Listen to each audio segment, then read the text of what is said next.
राजीव गांधी जी की जो पुण्यतिथि थी, उस पुण्यतिथि के आधार पर पेंटिंग प्रतियोगिता अभी जो आयोजित करवाई जा चुकी है राज्य सरकार द्वारा। और अब जो जवाहरलाल नेहरू जी की पुण्यतिथि 27 तारीख है, उसके संदर्भ में अहिंसा एवं युवा विषय पर जो निबंध ऑनलाइन निबंध प्रतियोगिता का आयोजन विद्यालय स्तर पर छात्र छात्राओं द्वारा किया जा रहा है। और कई छात्रों ने इसके संदर्भ में मार्गदर्शन चाहा है।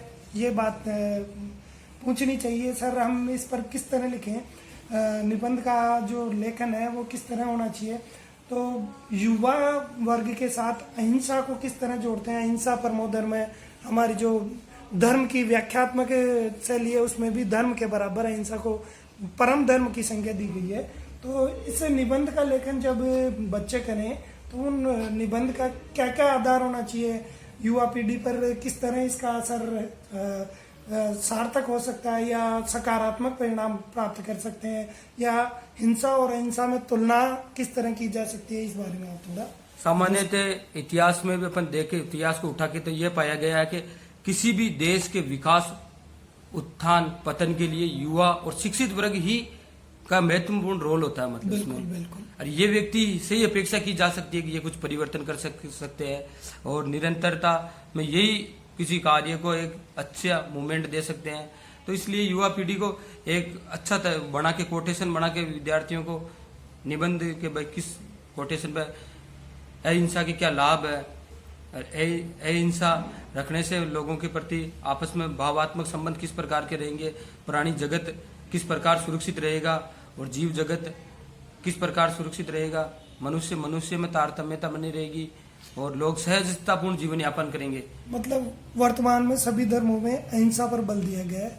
और आपके विचार से ये जो है टॉपिक इस तरह होना चाहिए ताकि इसमें कोटेशंस भी आ जाएं, शुक्तियां भी आ जाएं, और साथ में एक एक पॉइंट इस तरह होना चाहिए भाई हिंसा और अहिंसा दोनों में तुलना हो।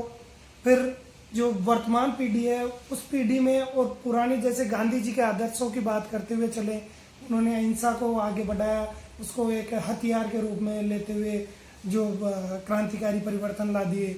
और वर्तमान पीढ़ी में जो धर्मों के बीच में द्वंद्वता की स्थिति हो गई है, उस संदर्भ में भी जो युवा पीढ़ी है। हिंदी के यशस्वी कवि रामधारी सिंह जी दिनकर ने अहिंसा के मार्ग अपनाने के लिए कुछ कविताएं लिखी है, उनको मैं प्रस्तुत करता हूँ। लोहे के पेड़ हरे होंगे, तू गान प्रेम का गाता चल, नम होगी ये मिट्टी जरूर, तू आंसू के कण बरसाता चल। हिंसकता की तरफ या जिसे कहें आक्रामकता की तरफ बढ़ती जा रही है, तो सार्वभौमिक शांति के लिए और वैश्विक सर्वे भवन्तु सुखिनः सर्वे सन्तु निरामया सर्वे भद्राणि पश्यन्तु मा कश्चित् दुर्भाग् भवेत्, इन आदर्श वाक्यों को विश्व कुटुंबकम जैसी भावनाओं को प्राप्त करने के लिए हमें अहिंसा की तरफ बढ़ना है। और युवा पीढ़ी इस काम को अगर अपने हाथ में ले लेती है तो ये बिल्कुल सार्थक है। भारत देश ने अभी कोरोना काल में जो संपूर्ण विश्व को विश्व गुरुओं ने का जो दर्जा अपना पुनः प्राप्त किया है, तो ये युवा पीढ़ी के बल पे ही है। और युवा पीढ़ी अगर सार्थक कदम उठाती है और इस दिशा में बढ़ती है तो बहुत अच्छा रहेगा। तो आप कंक्लूजन में संक्षिप्त रूप से कुछ मैं संक्षिप्त रूप से बताना चाहता हूँ कि अपनी संस्कृति में अहिंसा परमो धर्म, अहिंसा ही परम धर्म है और व्यक्ति को इसी विचार के तहत अपना जीवन यापन करना चाहिए। एक युवा वर्ग इस प्रकार के जो क्रांतिकारी विचार रखे, जो हिंसा करते हैं, उनके लिए एक विशेष कानून बनाया जाए, जो हिंसा रुकी जाए, एक प्रेशर रहे उनके ऊपर, एक कानूनी भारतीय दंड संहिता के तहत भाई, तो वो अपने सीमित मात्रा में रहे और निर्दोष प्राणियों को मतलब नहीं मारे। तो इसी प्रकार के विचार रखेंगे और एक संदेश, एक चित्रात्मक शैली में भी लोग चित्र बना के भी कई चौराहे पे इस प्रकार के चित्र लगाए, जिससे कोई युवा वर्ग बाहर से कोई देखने वाला वो प्रेरित हो और उसमें अच्छे विचार हो। कई चित्रों मैंने देखा, एक गौतम बुद्ध का चित्र जिसमें गाय और सिंह और मोर सभी एक जगह बैठे हुए हैं, ग्रीष्म काल का चित्र है, उसमें एक पेड़ के नीचे बैठा, ग्रीष्म गर्मी पड़ रही है जबरदस्त। तो इस प्रकार के चित्रों से क्या कि एक प्रेरणा, भावनात्मक विचार उत्पन्न होते हैं और ये तो स्वाभाविक है, जो इस संसार में आया है उसको जाना। लेकिन इस प्रकार के अगर विचार रखे तो लोग जीवन में अमर हो जाते हैं और उनके विचार सराहनीय रहते हैं। बिल्कुल। तो दोस्तों, मैं अपने सभी विद्यार्थियों को ये गाइड करना चाहूँगा कि मौलिक विचार, अपने विचार लिखने हैं आपको। कविता लिखो उस बीच में कविता लिखो। अरुण ये मधुमेह देश हमारा। कविता लिखी, अरुण ये मधुमय देश हमारा, अरुण ये मधुमय देश हमारा, जहाँ पहुँच अनजान स्थिज को मिलता एक सहारा।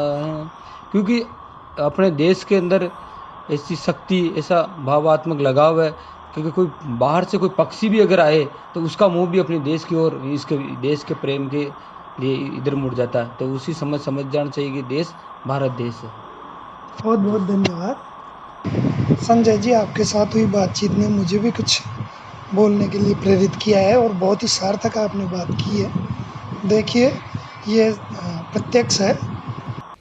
मनोज गलती का पुतला है, जो अक्सर हो भी जाती है, जो कर ले ठीक गलती को उसे इंसान कहते हैं।